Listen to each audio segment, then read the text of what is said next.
Bonjour et bienvenue dans cette nouvelle analyse clinique où nous allons disséquer aujourd'hui l'anatomie même de notre pensée.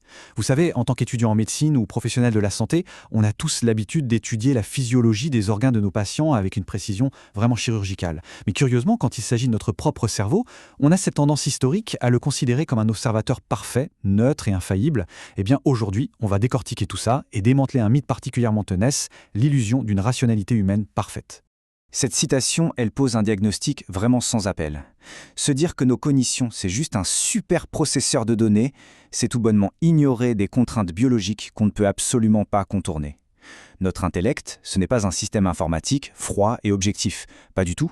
En réalité, notre cognition est lourdement bridée par notre propre héritage évolutif et par notre architecture tissulaire. Alors, voici notre plan d'examen pour aujourd'hui. D'abord, on va regarder les limites métaboliques. Ensuite, on se penchera sur ce mécanisme fascinant de prédiction active. Et enfin, on terminera sur le vrai coût physiologique de nos heuristiques. Allez, on attaque tout de suite avec notre première étape, les limites métaboliques. C'est littéralement le grand goulet d'étranglement de notre épistémologie humaine. Il faut bien réaliser que notre système nerveux central fait face à un déficit de ressources extrêmement sévère.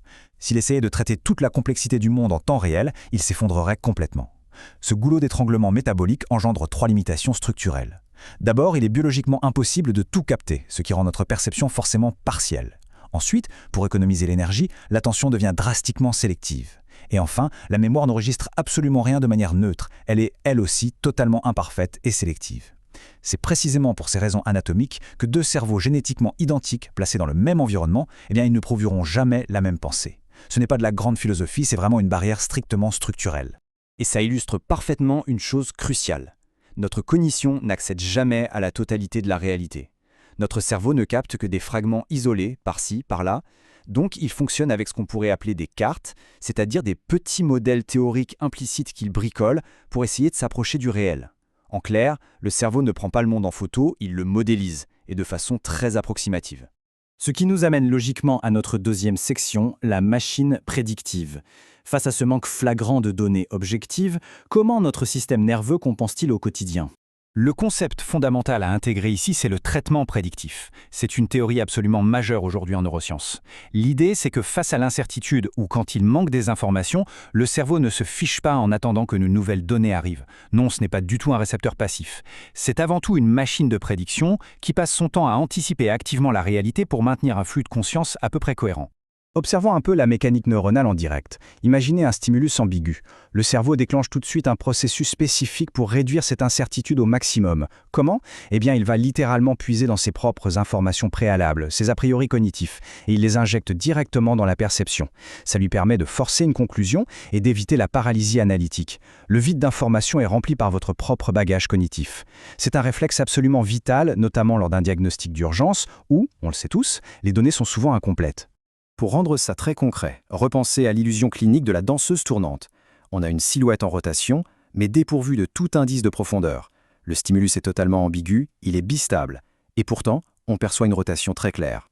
Ça, c'est la preuve mécanistique irréfutable que, face au vide d'information, notre cortex visuel projette carrément une rotation de toute pièce en créant un point d'ancrage pour stabiliser l'ambiguïté.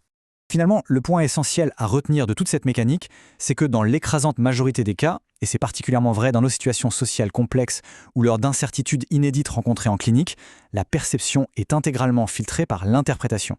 La réalité qu'on observe, c'est toujours une réalité co-construite par les attentes de notre propre système nerveux. Passons maintenant à notre troisième et dernière étape, le coût de ces heuristiques et le lourd sacrifice métabolique que demande la précision. Vous l'aurez compris, pour éviter de s'effondrer sous le poids des calculs neurologiques nécessaires à chaque micro-décision, le cerveau déplace ce qu'on appelle des heuristiques. En gros, ce sont des chemins neuronaux de moindre résistance. Ces opérations mentales se font de manière automatique, de façon approximative un peu à la louche. Notre ingénierie cérébrale préfère sacrifier sciemment la précision absolue pour garantir une vitesse d'exécution maximale.